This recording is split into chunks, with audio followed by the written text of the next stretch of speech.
Pittsburgh Steeler fans, welcome back to another edition of the Scho Bro Show. This is Steel Curtain Network editor Dave Schofield coming at you. It's Tuesday night. It's after 9. We had to do some reboots to make sure we were good to go. But where else would you rather wallow in your misery than with other Steeler fans right now? And with me as always, except when he's not, is my big brother Rich. Big Bro Scho, how's it going tonight? Well, let's see. To quote that ever great 20th century philosopher and artist, Flava Flav, I ain't got nothing for you, man. You ain't got nothing for me, man.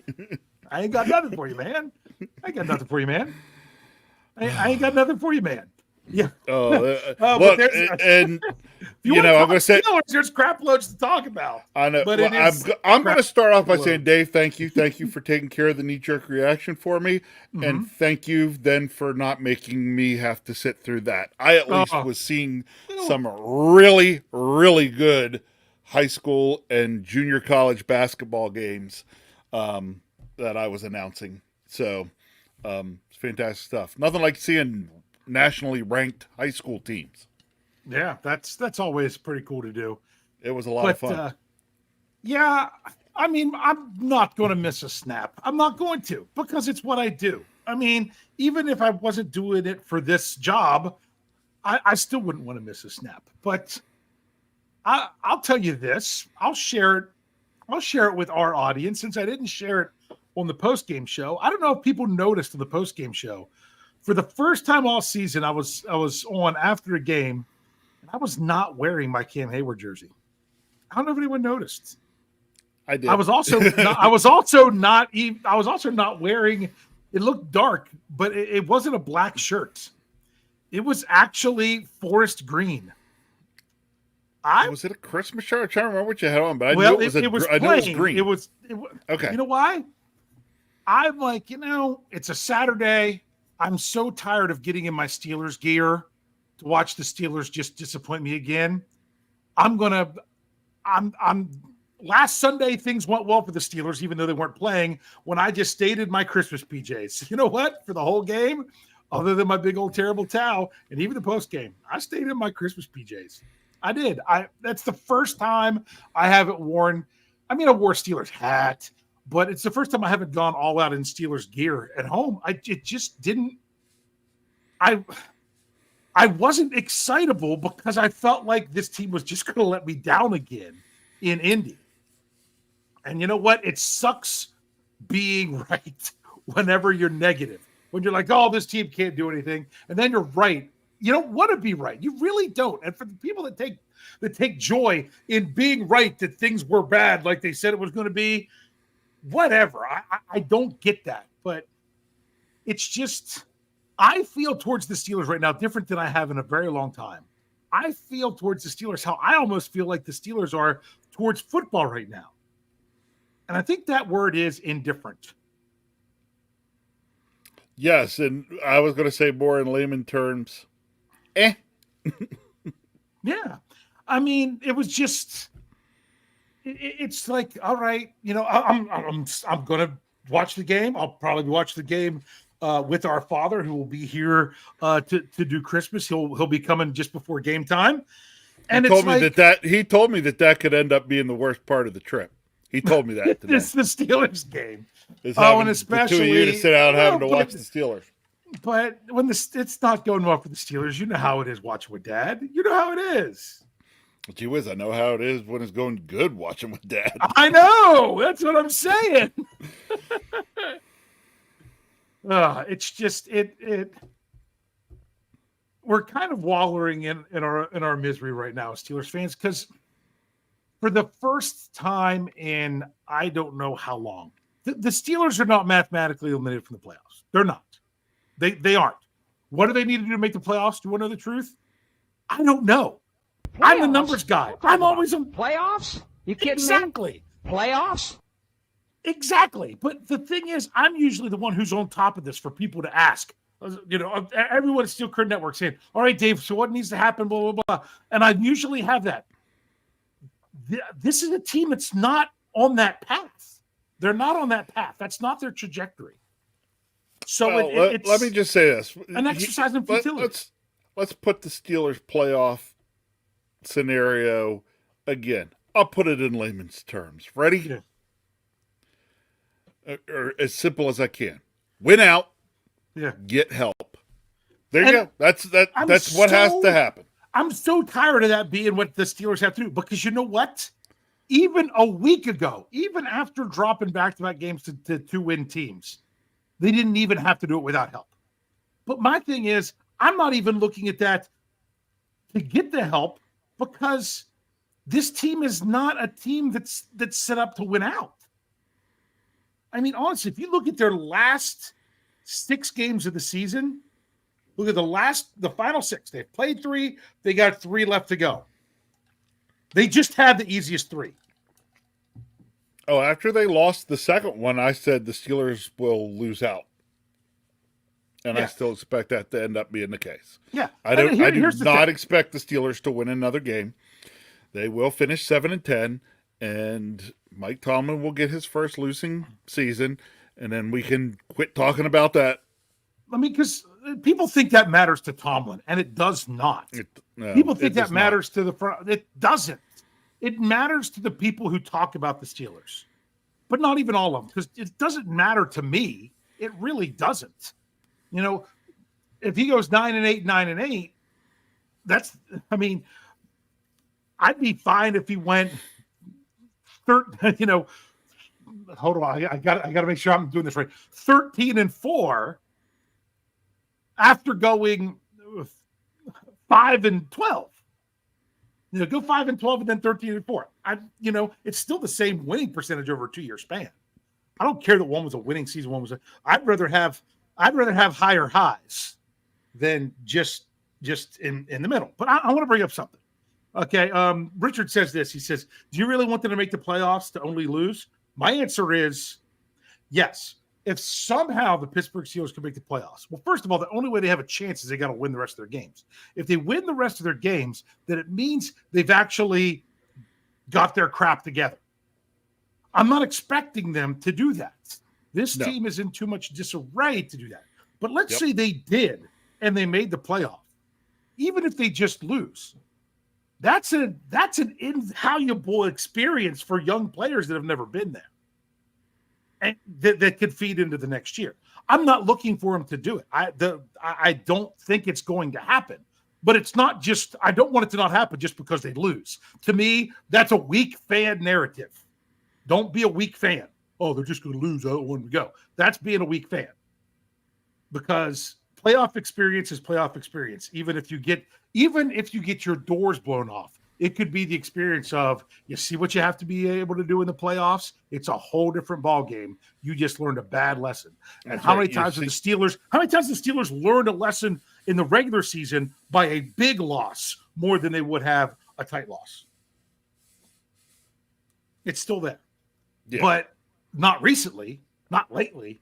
And this is all about what you've done for me lately. And man, 1-4 over the last 5, not good. Not good. But there's more problems with this team now. And for the first time, I don't see myself looking at the playoffs. I don't find myself hopeful. I don't want to look to next season until this one's done, until they are absolutely out of it. But in reality, if they're just going to keep playing the way they have the last 5 games, they are done. They are. It really is. And there's really nothing, the fact that they've done it that many games in a row, to make you think that they're going to turn it around.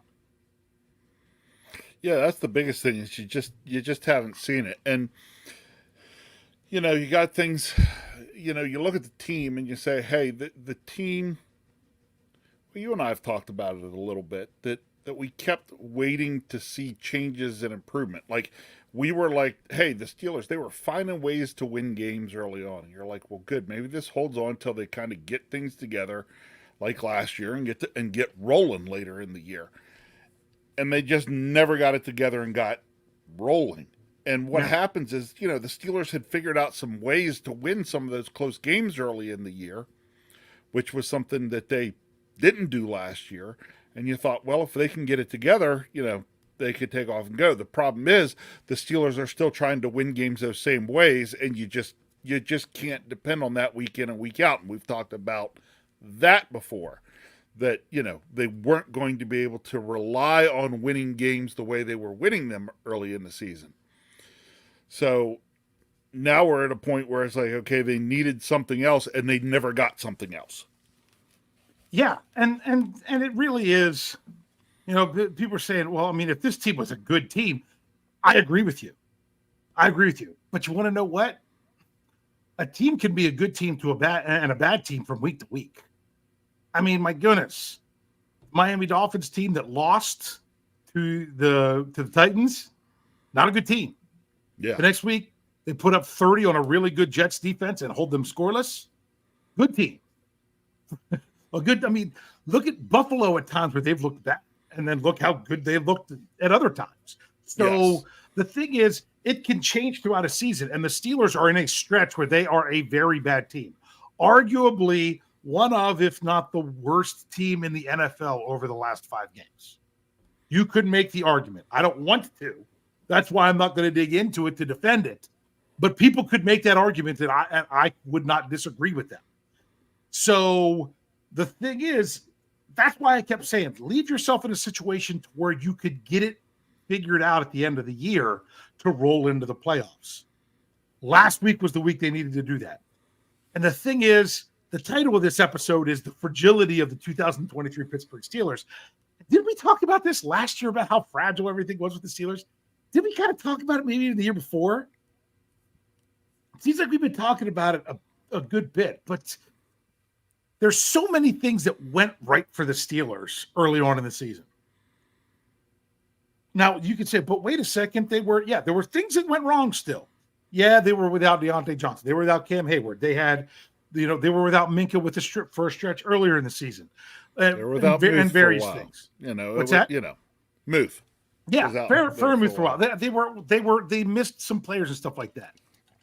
And but notice in the games where things went wrong, they weren't in those games. When things went wrong against the Texans, they were done. I mean, the 49ers, that was just the 49ers. It was what it was. So when things went wrong for the Steelers early in the season, it wasn't week after week. But when you're talking, this little thing here, this little thing there, I still point to this past game.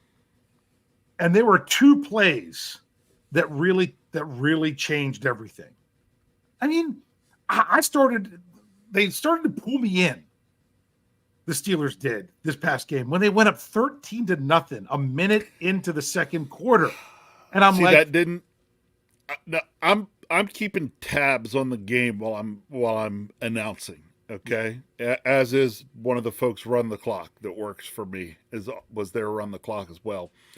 So he's actually watching the game. I'm just keeping tabs. Ironically, I was able to keep tabs on ESPN Gamecast faster than it was showing up for him watching through the Game Pass or whatever on his phone. So anyway, we're sitting there watching the game, and the Steelers, when they went up 13-0, I was still worried. So was I. I said it the knee jerk. I mean beyond worried. Like, I was nowhere impressed with the Steelers yet because that second score was, a 1-yard drive. Yeah. That was not the offense getting it together. And and losing yards on the first play, it was like, is the special teams going to set them up at the 1 and they're still going to find a way to flub this up? Oh my gosh, I thought that was potentially going to be the case. Yeah. I mean, my goodness, look at the difference in the New England game. If Michael Walker is able to return that interception for a touchdown, rather than give it to the Steelers who got nothing on it, that changes so much. Yeah. And I was going to talk about the 2 main plays, and Coach Tomlin highlighted them in his press conference yesterday. The one was that 3rd down misfire to Pat Freiermuth, whether it was on Muth, whether it was on Mitch. He wouldn't place blame. I don't blame him. I'm not sure. It might have been a little bit of each. I'll just go that way. But no, it wasn't. I think it was on Mitch. If I had to guess, Did you? I was gonna say that one. I went and looked because I saw the clip on Coach KT Smith's 3 and out article.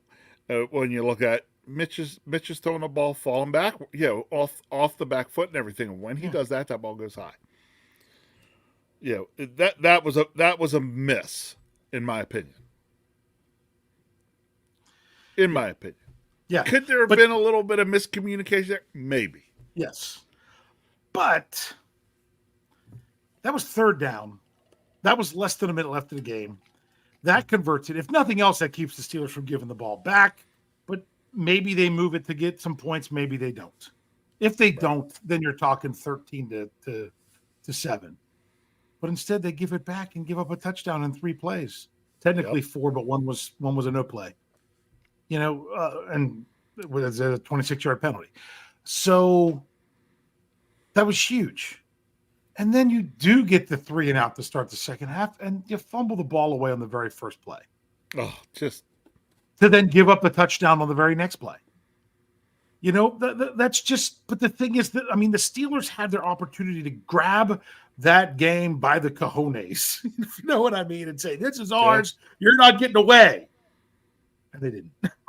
And they end up getting blown out because that's how fragile the team is. Now you could say there are other things that didn't go their way. If those things start stacking, that's when you get to be a blowout.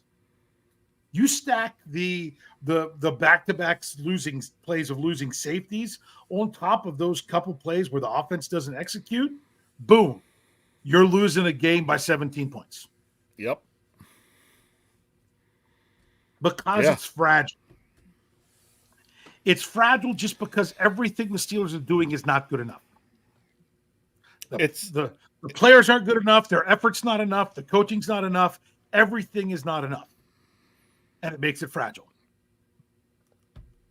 Well, the Steelers are fragile when they could at least pull off a game or try to stay in games here and there with an average quarterback who, when they go down, the backup comes in and you're getting less than average play. Yeah. Now you can't even beat 2-win teams. Yes. And somebody said that in the live chat in the post game. I wish I knew who it was to quote them, and said, yeah, everybody who's complaining that Pickett ain't it. Yes. It just goes to show that average QB play is enough for the Steelers to succeed. But you're not getting that now. Yes. I don't remember who it was either, but that's kind of what I was referencing there, because I saw that in the post game and was like, they are correct. The Steelers, in order to be sitting at, they were at 7-4 before this 3-game slide. They were at 7-4, and they were getting around. We'll just round it off to average quarterback play. Yeah. Some people think it's less. Some people are thinking it's more. Let's just kind some of games it was a little more. Some games it was a little less. Yeah. So I think it comes out to average. And then you take that average play away, and you drop 3 games that were, at least 2 of them were the easiest ones on your schedule. We drop all 3 of games that should have been winnable. Yes. And you lose all 3. And honestly, they aren't really that close. No. So. No. Yep. So, that's where we are.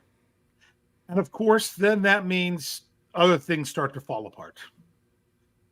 Let's talk about a few other things. Cam Hayward's in the concussion protocol. He did practice limited today, so that means he has a chance to move through it.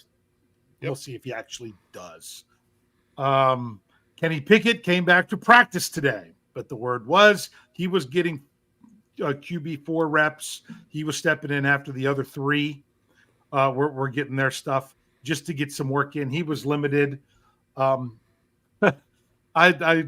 caught the very beginning of the hangover yesterday before I had to travel, because before I had to drive my son to fencing practice. That.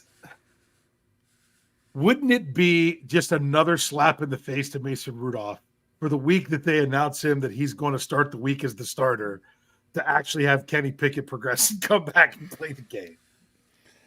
Wouldn't that just kind of put a bow on Mason Rudolph's time in Pittsburgh? Yeah, that's the way it played out. Yeah, that would be, Mason would be like, "Oh, I can't win," mm-hmm. And so it would be like, "That's okay. Neither can Trubisky." Yeah. It's funny because Mark says you were still getting beat by the Cardinals even with Pickett, but I guess it wasn't until Pickett got injured and they didn't convert on that fourth down that the Steelers lost that game. Yep. Correct. So until Kenny Pickett went out, they were not losing that game. Now you could say, but the offense hadn't come back to the field. You could say that as well. But also, if Kenny Pickett doesn't go out, he did miss an offensive play before the Cardinals did anything. And it was a pretty big one that he missed. And everything. So we could talk about, was Kenny Pickett the quarterback of the future in 2024 and all that? You know what? At this point, that's not going to help the Steelers for the next 3 games.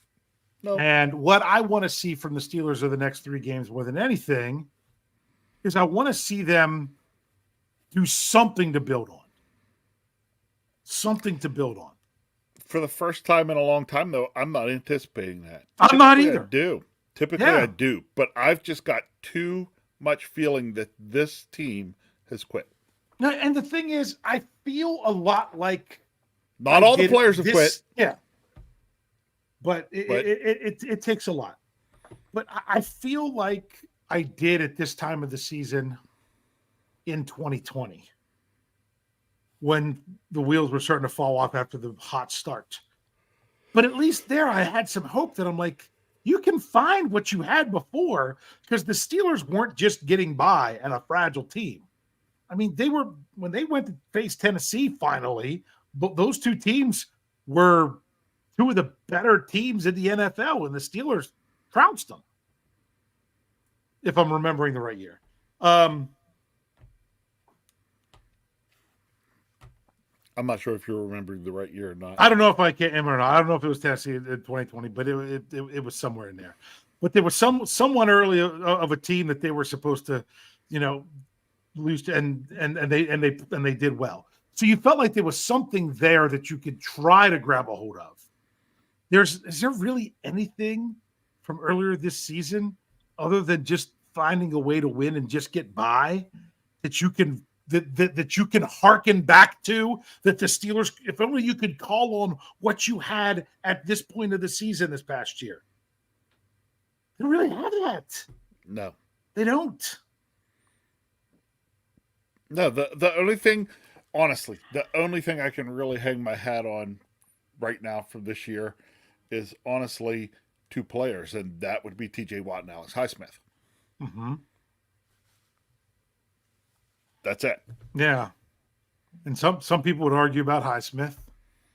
Cam Hayward is getting up there. And this is just not Minkah Fitzpatrick's year. And I think it goes back to the decision to try to make him more the Terrell Edmonds type rather than have Terrell Edmonds with him. Maybe. I just don't know that they ever used Minkah quite right. So there's a lot of things to talk about going forward, but to me, I want to talk about what they could do this week. Because we only, some people are like, oh, you're only going to get, we only have to endure 3 more games of the Steelers team, which is true. But at the same time, fast forward 3 months, and I'd probably still give anything to have another opportunity to watch even this team play again, just because we won't have it. Forget that. Fast forward 5 weeks. Probably. Yeah. 1 week off, and everybody will be like, man, I miss seeing the Steelers play. Yeah, I miss seeing the Steelers play. But my thing is I just want to feel a little bit more optimism. Yes, the Steelers need to overhaul their offensive coaching, and there's going to be a change because they have an opening at the offensive coordinator. But I said it before, I think it was in the post game, that it needs to be more than just the coordinator. The coordinator has to have free reign to come in and and replace coaches and players as they see fit.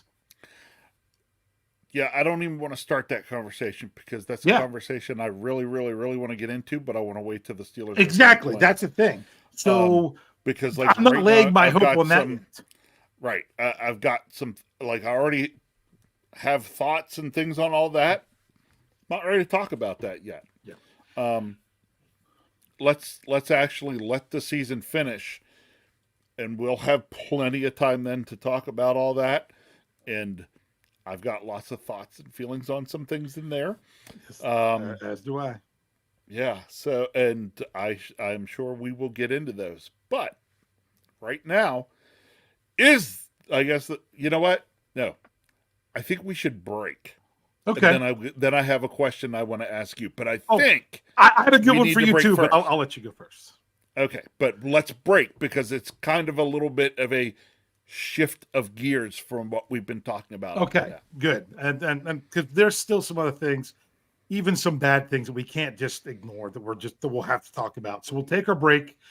We'll ask these couple questions. We'll touch on some of these topics that are here, and then we'll talk about what we're looking at for this week. So if you're with us here on YouTube, we're not going anywhere. If you're with us here on Facebook or Facebook or Twitter, but if you're with us on the audio, we'll be right back after these messages. All right, Steelers fans, we are back. Rich, you say you got a question? Let's hit it up. All right. So the question is for you. Is there anything that the Steelers can do this week to win a football game? Well, and that kind of turns around to what I was going to ask you. What I was going to ask you was, so Rich, the fact that the Steelers are not just sticking with the same old song and dance that obviously wasn't working at the quarterback position, do you feel differently about this week knowing that the Steelers made a change? No. Because we're kind of talking, you could be talking, because my question could be the answer to your question. Doesn't have to be, but it could be. So, is there anything to see this week that would make me feel better? You know what I would like? You know what I'd like to see? Go ahead. Tell me what you'd like to see. How about some interceptions from the secondary? How about a Joey Porter interception or Patrick Peterson, Patrick Peterson has not been playing bad. Well, Joey Porter had a rough game last game, but at the same time, there's just with everything going on at safety, you're wondering how much those guys are even going to have passes coming their way if there's other places that they could pick on. So other than the pass rush wreaking havoc, I don't know. I mean, it's not that the Steelers can't win this game.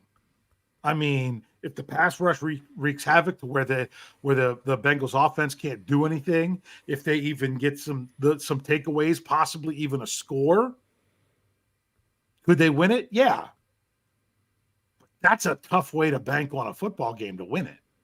Yeah. So well, the way I have is even tougher. How's that? Kenny Pickett would probably have to come back pretty much healed and re-energize the offense. Mm-hmm. For the Steelers, in my opinion, to have any chance. Gotcha. So you are definitely not sold on Mason Rudolph, getting the reps this week and being all right to go. And I don't see him changing the swag of the swagger that the offense would need. No, he doesn't. Honestly, the move to Mason Rudolph is probably being done to shut the fans up. Mm-hmm. To be honest, but I'll be honest with you. Me being bluntly honest, I think that's what this move is for. And I don't And know. it can't be any worse than Trubisky. It cannot be worse than Trubisky. Well, it and can. the fans then can't keep hollering for Mason. Yeah. It could it be worse? It could. It could. Not likely, but it could. You know, I'm just finding it. Yeah. I'm just finding it absolutely hilarious. Mm-hmm. Everybody that's out there yelling for Mason right now were the same fans that were calling him a bum and then he needed to be out of the league back in 2019 when Ben gets hurt. You know what? I think some of those fans is what's going on with them. They see players that played for the Steelers going other places and doing things that aren't terrible, and they don't want a repeat of that with Mason Rudolph.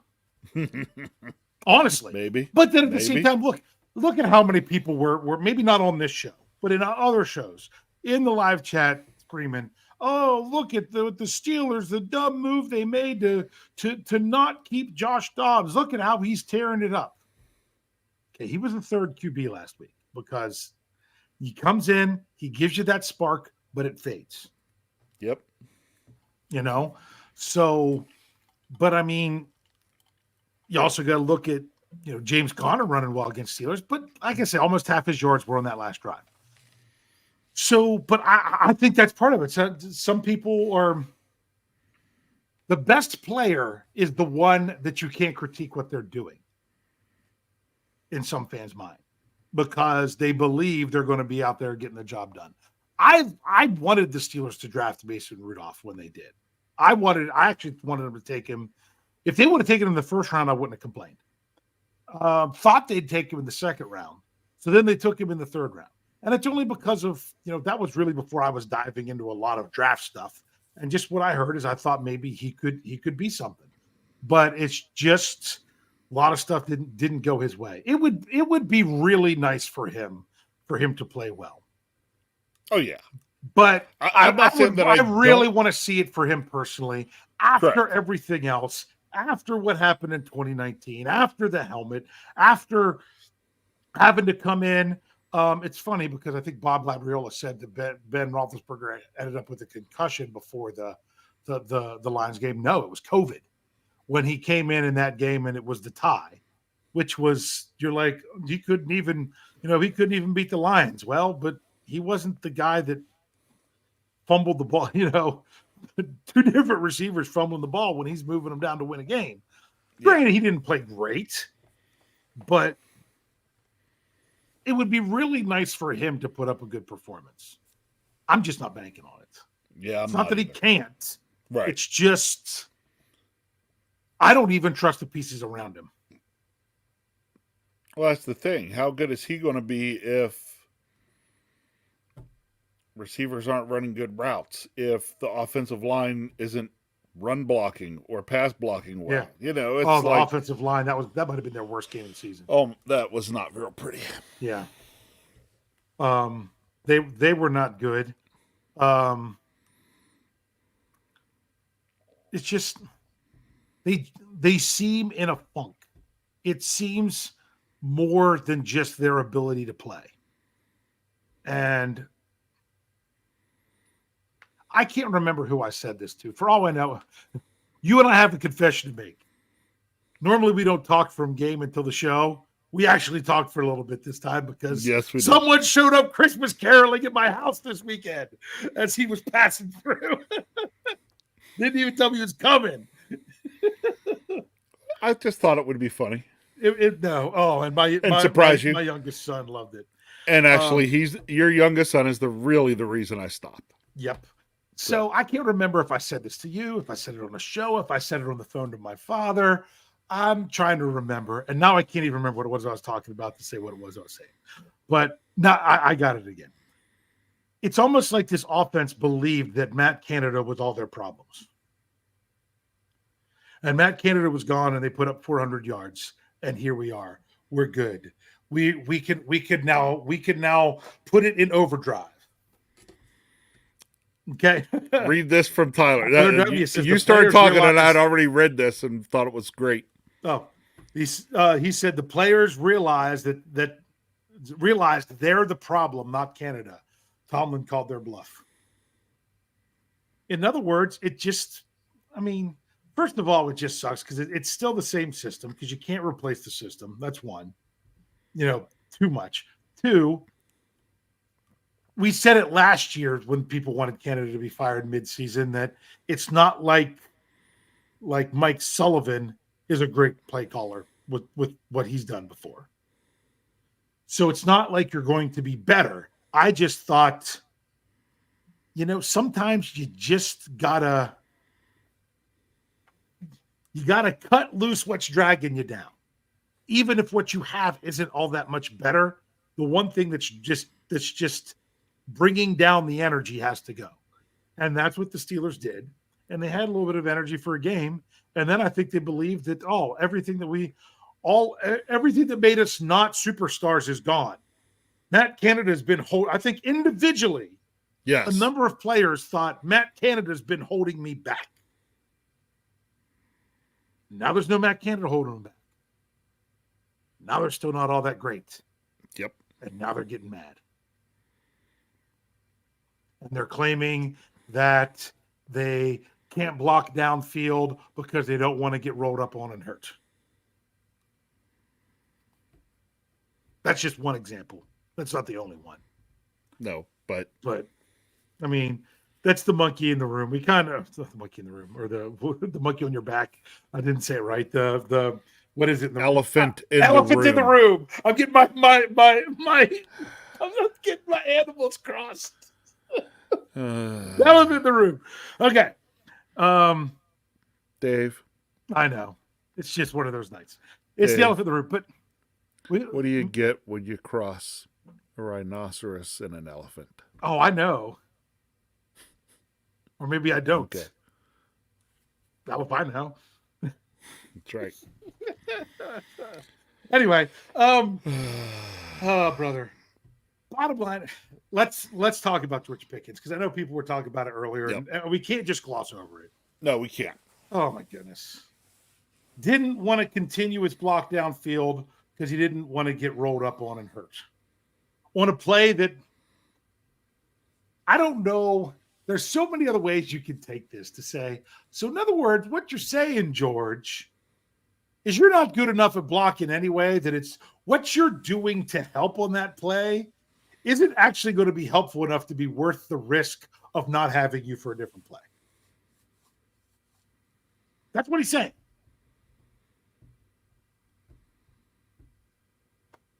But to me, I don't know that you're all that good on a different play as well. To me, I think he is going to lose so much in the locker room. Yep. From that comment. Yep. Now, I wouldn't say this as a fan because I don't think I would have the right to because this is an NFL player. But if I was a player in the locker room, the label I would put on George Pickens, I would say is something that's usually used to refer to either a cat or a willow. That's funny because that's exactly where I was going. That's probably what the players are thinking about him right now. Yeah. Yep. If that's really what he was doing. Yeah. But my thing is, you think he was just being honest? Or do you think he was trying to make an excuse that ended up being worse than the reason of him just being lazy?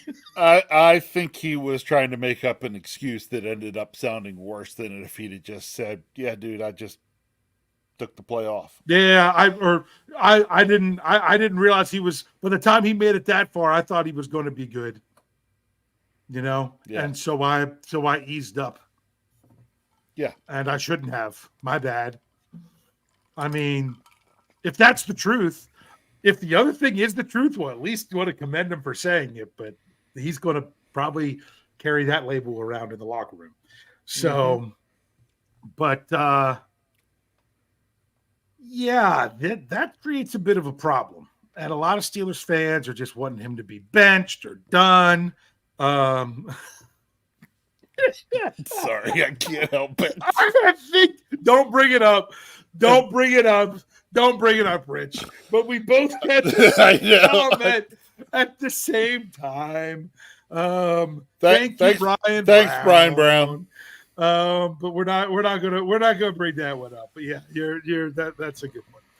So don't you wish that somebody Sharon Richards, we'll bring this up because I started to say this and then I saw this. Boykin would have blasted that guy. Georgia soft. Don't you wish somebody that has the heart and the desire to stick your nose in there, like Miles Boykin, could actually have the skill set of George Pickens so you could play him all the time? Bottom line is, the NFL, especially the Pittsburgh Steelers, who's someone who has the nose of Miles Boykin and maybe not the exact skill of George Pickens, because that guy does do some crazy athletic stuff that don't know that you could completely make this apple to apple comparison. But in other words, you don't have the Hines Ward. Nope. You don't have the player that is a great receiver and willing to do everything else when he's not receiving the ball. And be the leader in the locker room. Yep. And you think about when I think of Hines Ward, I also think of another receiver that basically, I looked at as kind of Hines Ward Jr. was Antoine Randall L. Yeah. Right? Why I think part of what ended up making Randall L a very good receiver for the Steelers was Hines Ward. Yeah. Was Hines Ward had a style of play and everything, and he instilled those things onto Randall L. Randall L was the same way. And right now, the Steelers receiving room, and when I say receiving room, I'm including tight ends, wide receivers, don't have it. Yeah. And that's why so many fans are calling bring Hines Ward in as the receivers coach. Everything, he was, head coach. Was it XFL or USF? I don't remember. I can't keep. Now they're the same thing. But he was a coach there.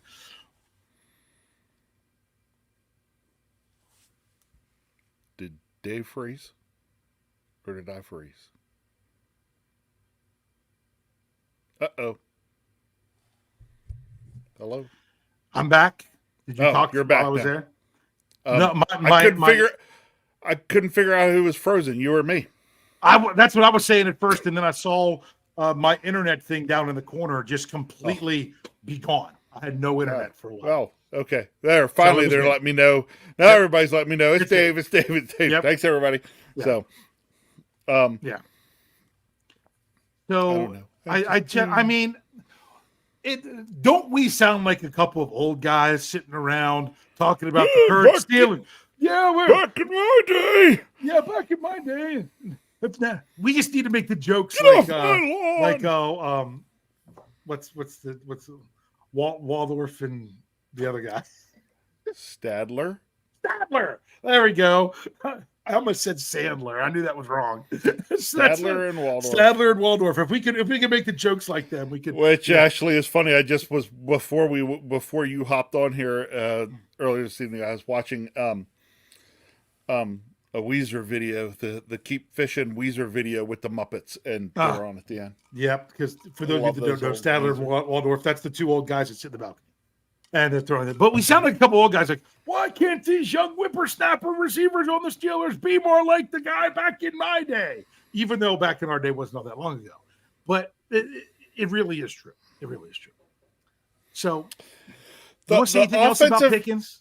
The offensive side of the football right now for the Steelers is missing leadership. Yes. And it's missing leadership that it had for years. And honestly, one of the people I'm not even putting into that is Ben Roethlisberger. I'm not putting Ben Roethlisberger in there. I'm thinking of guys like, Hines Ward and Jerome Bettis. Yes. And, you had guys that constantly, in the locker room, talked the talk and walked the walk. I'm going to say another one since then. That they miss. That's Marquise Pouncey. Yes. Ben knew that Pouncey was the leader of the offense. Correct. Yes. Ben knew that. And that's why he would vote for Pouncey as team MVP every year. So, yep. Kyle had a comment earlier on was brought up, Kyle Smith, and then he has a super chat now, which goes along the same line because I thought it was very interesting what he said before. So I'm glad he did this one because now I have it easier there. He throws $5 in the tip jar. Thank you very much, Kyle. That says people don't want another AB. I wish Pickens were AB. He gave 100% on everything so long as he was on the field. Pickens has the attitude, not the ethic. You would not criticize Antonio Brown's work ethic. He was the first one on the field and the last one off the field every day at training camp. He knew what it took to work hard. It was what got him. Why you can say why, and the people have their theories, but from 2018, the end of 2018 on, he just lost. It was never the same again, no matter where. Right. Well, you can say no matter where he went, but even when he was still with the Steelers, until we had the no-show game, the issues were never between the lines until right there at the very end. Yeah. That he took it to be between the lines. All the issues were things that were outside the lines of the field. Yeah. Until the no-show game. Till we had that. And which then he was gone. So I think Kyle's comment there was very, very pertinent. Yeah. I agree. We were willing to put up with a little bit more of some of the extra stuff you got from AB off the field because everything was business on the field. Because he was arguably the best wide receiver in the league on the field. Correct. Yeah. So yeah, it's just so therefore the question is, can that kind of issue be fixed between now and the end of the season? Can it be fixed for next year? What's going to happen? I don't know. I'm not going to speculate. Let's just see. I'll be very interesting to see what kind of effort we get from number 14 this weekend. And I'd be very interesting to see if I wouldn't be shocked if they announced the offense if he's not announced as a starter, but beyond that, I don't know what they're doing. At least Coach Tomlin said he's like, there's still places to grow. And then they asked him about that play. He's like, that's an example of places to grow. So Tomlin basically said, yeah, that was not good. So it is what it is. I don't like talking about this either, but we're getting towards the end of the show. It's another elephant in the room. It's not a monkey in the room. A monkey on an elephant in the room. A monkey on the back of an elephant in the room. There you go. There you go. That's what it is. There you go. And that is, even though I don't know how everything's going with the appeal, but the Steelers lost another safety for the remainder of the season due to the suspension of DeMonte Casey. Is there anything you would like to say? I know a lot of people have a lot to say about that. Oh, I can't believe I'm about to say this, but I will sum it up very, very simple. Okay. In four words. Okay. See Tom Brady's comments. Yeah, that's it. I agree. I agree.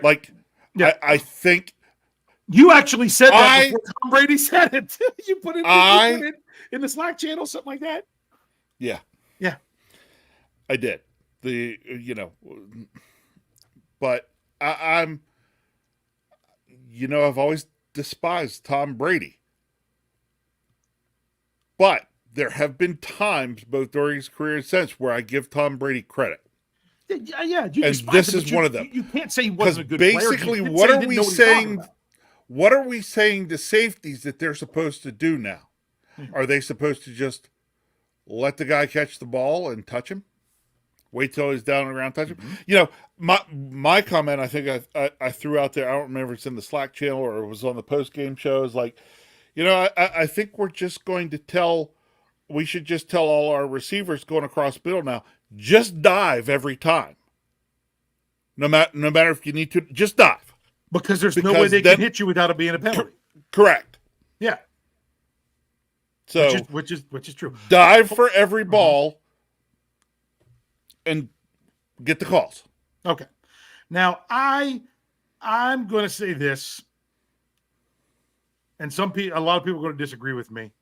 Is I was not surprised it was a penalty, and I'm not even surprised it was ejected. The suspension thing, I felt for the rest of the season and potentially playoffs. You don't have to worry about that because, as we know, Playoffs? Yeah, that's not something to worry about. But okay, Steelers, yeah, Pittsburgh, and that's the thing. That's why Josh Dobbs got benched because he threw Justin Jefferson. That's right, threw a hospital ball. Yes, and they benched him for it. Now I will tell you this because some people are like, "Oh, but it wasn't helmet to helmet. He wasn't called for helmet to helmet."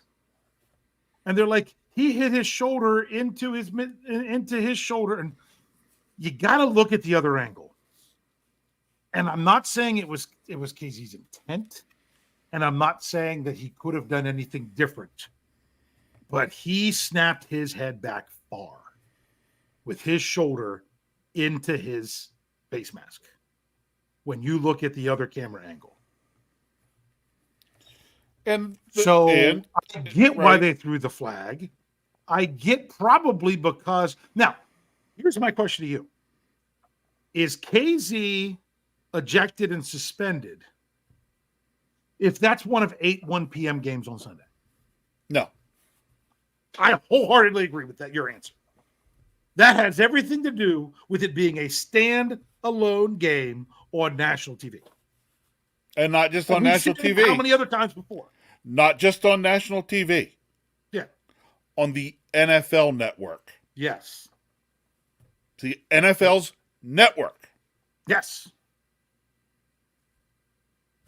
So you don't do that on our network. So will the NFL ever say that the only option KZ had there was to not hit him? They won't say that. But without saying it, they'll say it. That's his option what the there suspension was is. if you can't make a hit without doing that, then don't hit the guy. You are supposed to just let him catch it and touch him down. They can't say that. But in essence, but without saying it, they're saying it. Yeah, they said it. Yeah.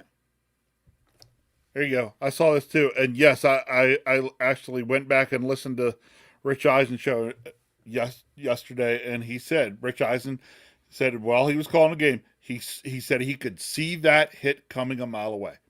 Mm-hmm. He said when Minshew let go of the ball, he almost said a bad word on live TV. Yeah. Now, so that's what I think stinks, because bottom line is 8 years ago, this wouldn't have been a penalty. I don't know that it even been a penalty. Correct. 15 years ago, it would have probably won him some sort of side award.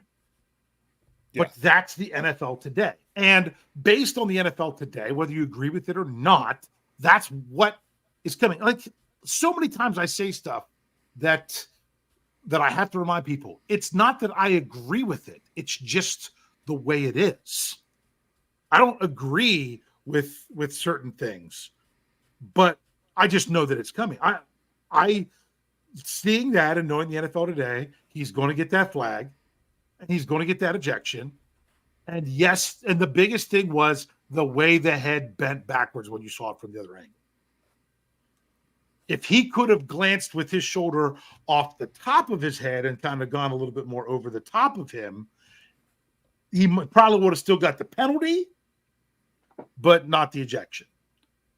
It damaged the look of the shield on their channel. And like Steelers Freak said, Jack Lambert would be arrested for attempted murder playing today.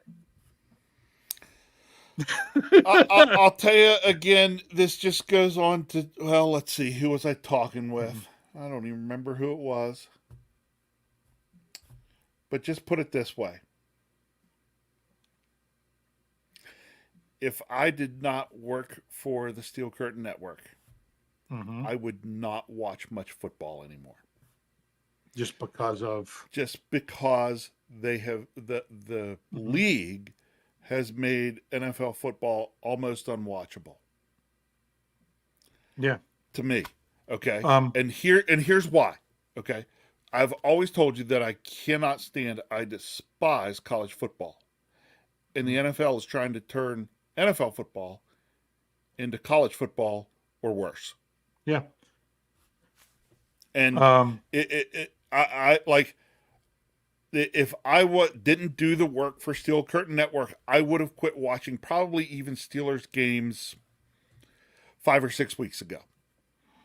Because of the frustration with the NFL and what they're... Yeah, or I would just watch when I could. Like, I would have other things I would do with some of my time. You would prioritize over top of it. Here's something. World Traveler 70 says you can't penalize or fine physical play out of football. You know what? They're trying as hard as they can to do it. They're trying. I'm not right. So it hasn't been proved yet if they can or can't. But let's just say how much things, the changes they made with James Harrison. And then he gets called for, what was the Browns quarterback? I don't even care who it was, that he completely jacked up with this. Like, that's the kind of stuff they're trying to get out of there. You don't see that nearly as much because they've been fining it and penalizing it out of the game. Now it's new stuff. Bottom line is the NFL, makes money but the thing is team now you scoring end up, points. But now you end up seeing quarterbacks get away from rushers and things that they never would have before. And it's like, you wonder why they get away. Well, that's because the rushers are afraid to hit them because they're going to get flagged and fined. Yeah.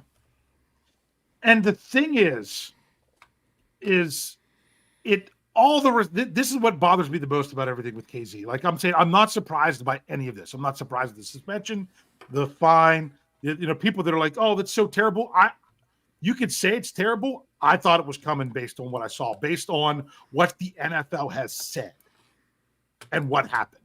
I'm not denying what happened isn't something that went against what the NFL said. I'm just saying what the NFL has done to get there.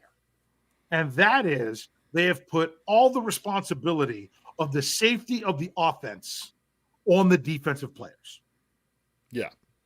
So now the offensive players who used to not, offensive players used to make that business decision. You don't want to go up over the middle and get absolutely pummeled. You just kind of put one arm up and duck a little bit and you can't quite get the ball. You still see it some, but you don't see it as much. You know why? Because they can go up and make that catch because it's on the defense to make sure the offensive player doesn't get hurt, not for the offensive player to protect themselves. The offensive player is no longer responsible for protecting himself. Right. It's the defense. And that's why that's and that's why the offense that's why they're doing these things, like you said. And that's now why you see quarterbacks throwing hospital balls. Exactly. Because receivers you would have never seen that. You would have never seen that in the NFL, that throw be made 15 years ago. No. Because if you made too many of those throws, you didn't last because you were getting your receivers killed. Exactly. Now you see those throws all the time because the defense either isn't hitting guys or they're hitting guys and getting fined and suspended. Yes. Outside Steeler fan, I'm starting to agree. Why? Yeah. Well, right. Well, just, Yeah. Mr. Woodplus, I said it. QB would be benched. All right. Yes. I've got to get these. Yeah. You like Josh Dobbs was for getting, Jefferson killed on his first game back. Yeah. The responsibility is on the quarterback to not put the ball there because the receiver shouldn't have to be expected to go get that ball. But now the quarterback puts the ball there. The receiver's willing to go get it. And he's going to either be safe. Now, because the thing is, that hit, you still don't want to take that hit. But in today's NFL, you'd make that play expecting for that hit not to come. Yep. So here we go. Let's see. I got Kyle's earlier. Here we go. Stillers Reaper $4.99 at the tip jar says, Merry Christmas, guys, to you and your families. Merry Christmas to you as well, Steelers Reaper. Wish me luck going to the game Saturday. Take care. Yeah, enjoy that one. I'll give you this. I don't think it'll be that bad unless you have to exit the stadium 3 times. I got you beat still. Yeah. That was pretty bad. Yeah. And then Kathy Ford says, this penalty will make everyone even less motivated to play hard. Well, that's my infamous play hard. Thank you, Kathy. I get your reference, $5 in the tip jar. I assume you're referencing where Jeff and Brian laugh at where I say that you got to play hard. Not it'll make the defense second guess or think twice about making that hit.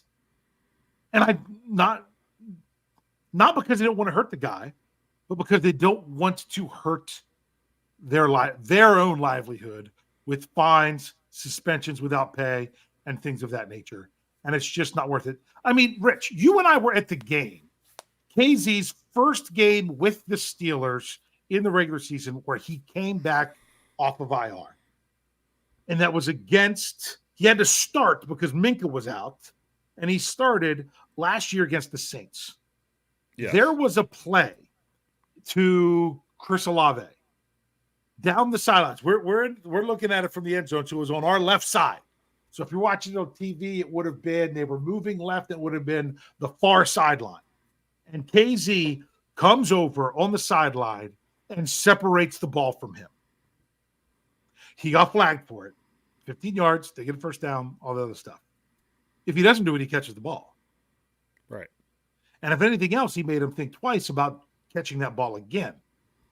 But that's the repeat offender stuff that the NFL is talking about. He's been fined 5 times this year. I think 2 or 3 of them were rescinded, and everything. And then if you saw on social media him jacking up Cam Newton when he was sliding back when he was with the Falcons, and so they're talking about all this history and everything with KZ. So I mean that could come into it, but my thing is it's to a point now you can't even hit someone hard to send a message. I expected him to get flagged on the big hit he had earlier in the game because the NFL has basically made it every time there's a hard hit, there is a reason you could throw the flag for it. Because they want Sherry says if the NFL keeps it up, it's going to be flag football. Are you going to watch? Not me.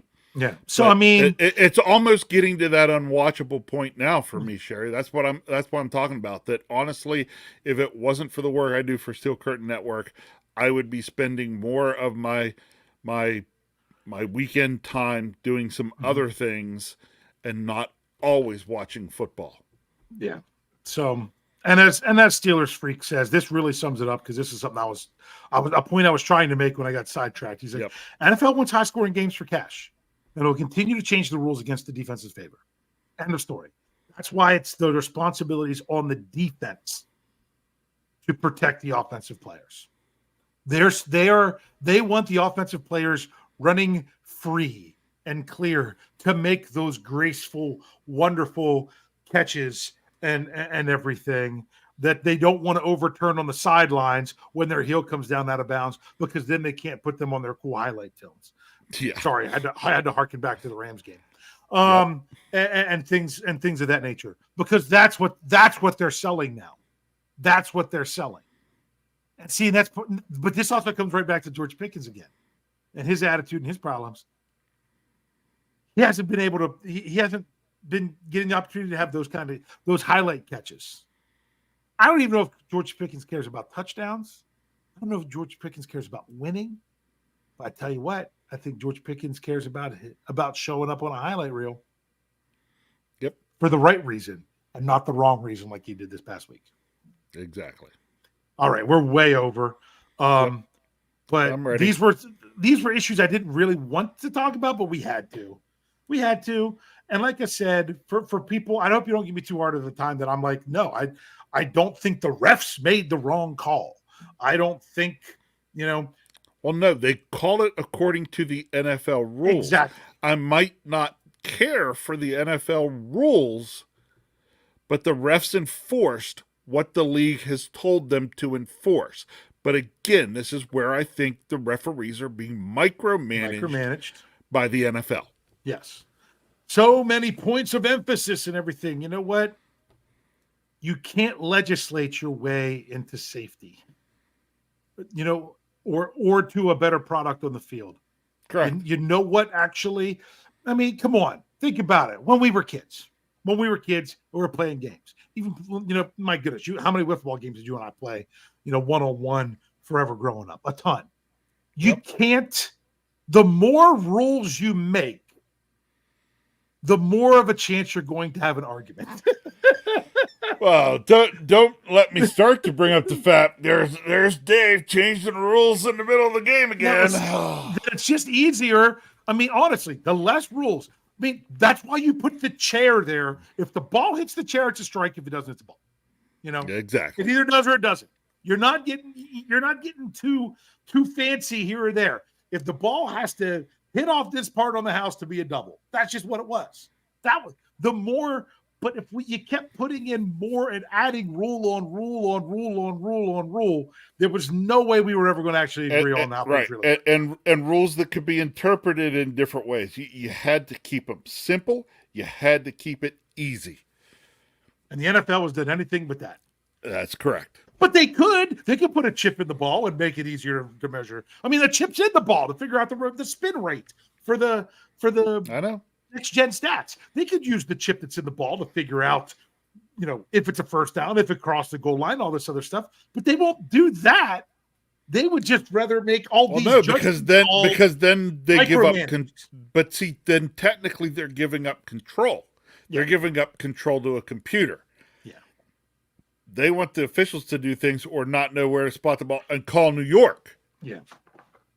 Yep. And that's another thing. When you're the only game going on, you're going to get everything from New York. I don't think they went to a review, but someone from New York is in the. Oh yeah. They can do the quick reviews from New York without even the officials looking at it. I can all but guarantee that the decision to eject KZ came from New York. Oh, I'm sure that probably within 6-7 seconds of the play being over was put into the referee's ear. So, all right, Rich, we're way over, so you got to go quick because we're going to bring him up quick.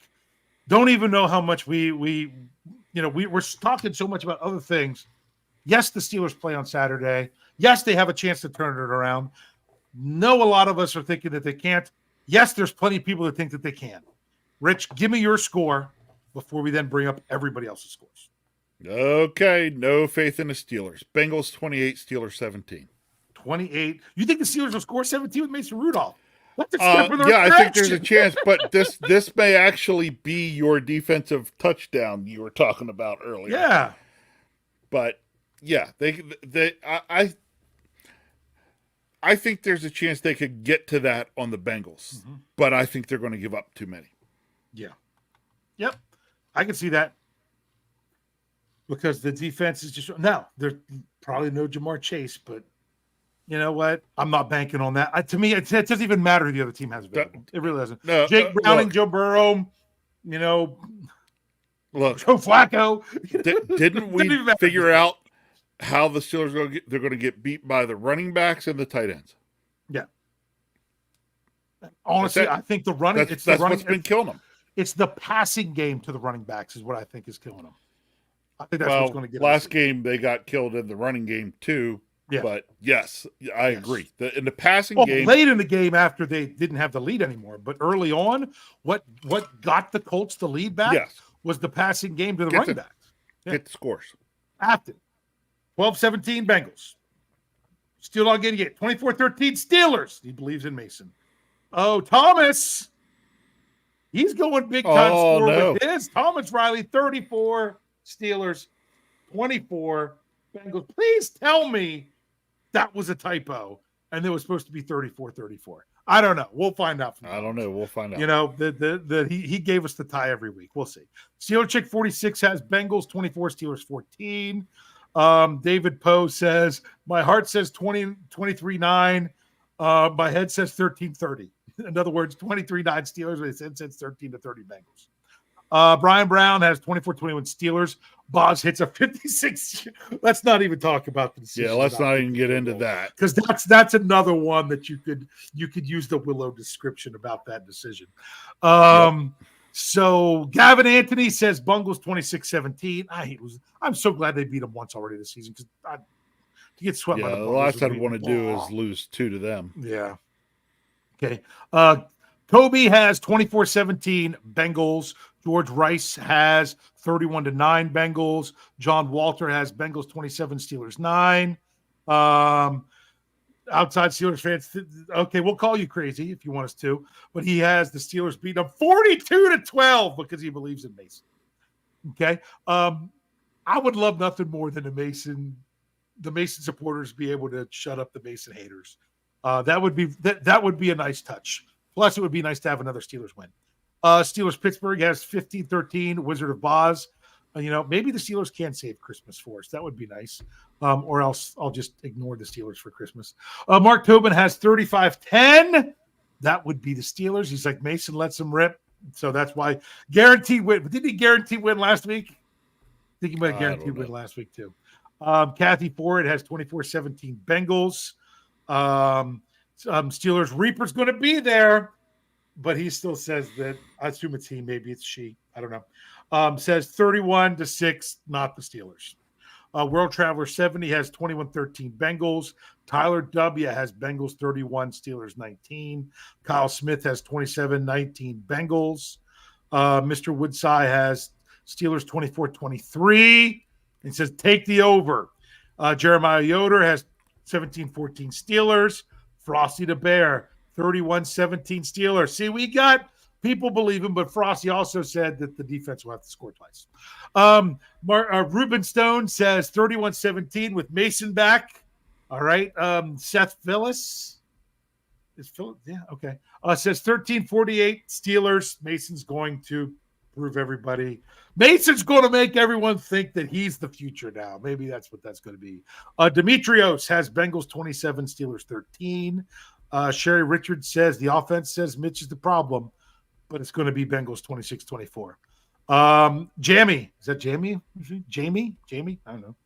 Rudolph has 14 passes because they have it being 33-17 Steelers. Steelers Freak says that they have officially taken your heart this week. Tom Vallejo has 24-21 Steelers. Is that the last one? No. Oh, I didn't realize there was a score in there. Rand's 87, IROC Z. Okay. Says he can see 3 TDs and field goal, being optimistic for a 24-17 Steelers win. To me, it's can the defense get back to keeping a team to less than 17 points? Yeah, and could the offense score more than 17 points? Those are 2 big question marks. You have to believe in. To me, I think a lot of it has to be that you got to believe in both those things. Yep. So, but you know what? I'm still going to be here for the preview on Thursday night. Reminder to everyone that comes a little bit later now because Jeff and I now have basketball practice till 9 o'clock for the foreseeable future, which is interesting.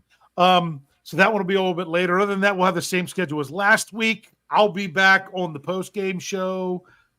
I'm really glad that the Steelers aren't going to ruin my Christmas. At least it's not Christmas Eve. But you know what? They could really they could make my Christmas even more special by finding a way to win this game.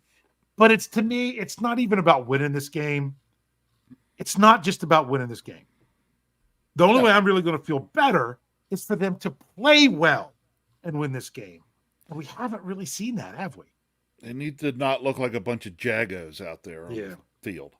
So we'll see. So that's what I'm going to do. So make sure you check out all our podcasts. And, of course, we're still bringing all the podcasts. We're bringing all the content at SteelCurtainNetwork.com. We're not going anywhere, even if the Steelers players kind of seem like they have. So, Rich, what do you have to say to close us out here tonight? Hey, we won't be on here, the 2 of us together again until after Christmas. So Merry Christmas, right. Dave. Merry Christmas, big bro. Merry I'll Christmas. I'll talk to you on Christmas, but Merry Christmas, you filthy animal. I've been sporting my Christmas shirts ever since December started, rather than my Steelers gear. So I've got my one this tonight. it would. Yeah. Would a Steelers win on Saturday be nice? Sure, it would. I don't know if we're going to. I never know what we're going to see for the Steelers week to week right now. Yeah. But I am going to be here on Saturday on my couch come 4:30 watching the Steelers. Have the entire family here as my daughter will be home from college.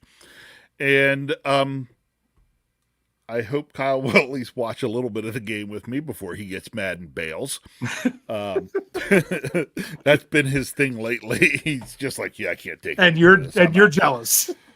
I am a little jealous, but Jeremiah Yoder wishes Chewbacca a Merry Christmas. You saw that? I have a Chewbacca Santa hat. I got to bust that out this week. Tune in for other shows. Yeah, that's right. So, I'm still going to look forward to at least a little bit to the game on Saturday. Why? Because I really do realize that we are winding down on the football season. And, things really change when football's gone. Then suddenly I'll have some Sundays where, I get stuck inside here with the weather and it's like, okay, what now? I don't even have football to watch.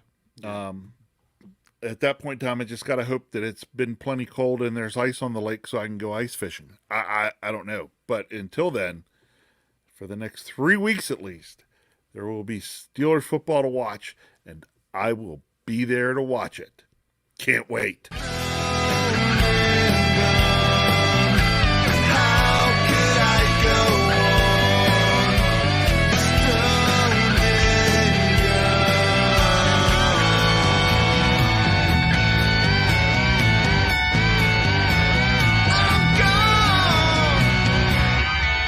Can't wait.